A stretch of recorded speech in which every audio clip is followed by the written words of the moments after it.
Fashiakhali sports academy গঠন করা হবে ইনশাআল্লাহ।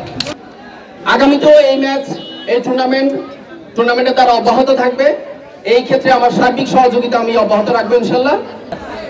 আমরা আমাদের মাঠটা হচ্ছে ছোট, মাঠের পরিধি যেহেতু কম, তাহলে আমরা খেলোয়াড় সংখ্যাও কম দেখতে পাচ্ছি।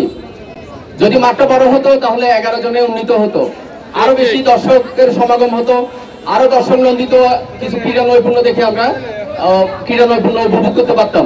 কিন্তু আজকের এই টুর্নামেন্ট থেকে একটা স্বপ্ন আপনাদের মাঝে ছড়িয়ে দিতে চাই। ফাঁসিয়াখালী অতি শীঘ্রই ইনশাআল্লাহ সম্মিলিত প্রচেষ্টায় ফাঁসিয়াখালী স্পোর্টস একাডেমি গঠন করা হবে ইনশাআল্লাহ। এখানে আপনাদের ঐকান্তিক প্রচেষ্টা থাকতে হবে, সবার সহযোগিতা থাকতে হবে, তাহলে এটা সম্ভব। ফাঁসিয়াখালী স্পোর্টস একাডেমি গঠন হবে ইনশাআল্লাহ। এই স্বপ্নটুকু ছড়াই দেন। আমরা একটা স্পোর্টস একাডেমি গঠনের জন্য চমৎকার একটা মাঠের সন্ধান করতেছি। মহিউদ্দিন আছেন, আমিনুল আছেন, তাদের সবার সহযোগিতা আমি কামনা করতেছি, তাদের প্রতিনিধিত্ব আশা করতেছি এবং সেই সাথে সবার সহযোগিতা অবশ্যই কামনা করছি। আজকের এই যে চমৎকার ম্যাচ উপভোগ করলাম আমরা, আগামীতেও এই ম্যাচ, এই টুর্নামেন্টে তারা অব্যাহত থাকবে। এই ক্ষেত্রে আমার সার্বিক সহযোগিতা আমি অব্যাহত রাখবো ইনশাআল্লাহ।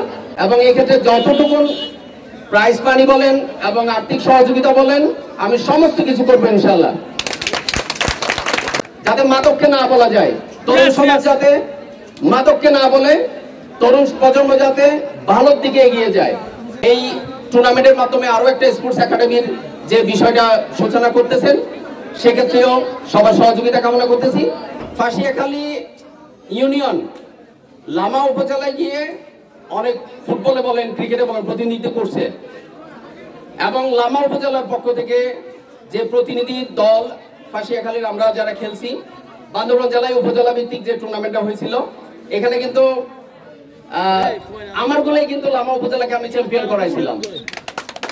তো আপনাদেরকে জ্ঞাতার্থে বলবো, আমি স্পোর্টসম্যান, সবার স্পোর্টসম্যানশিপ এটা বজায় থাকা উচিত।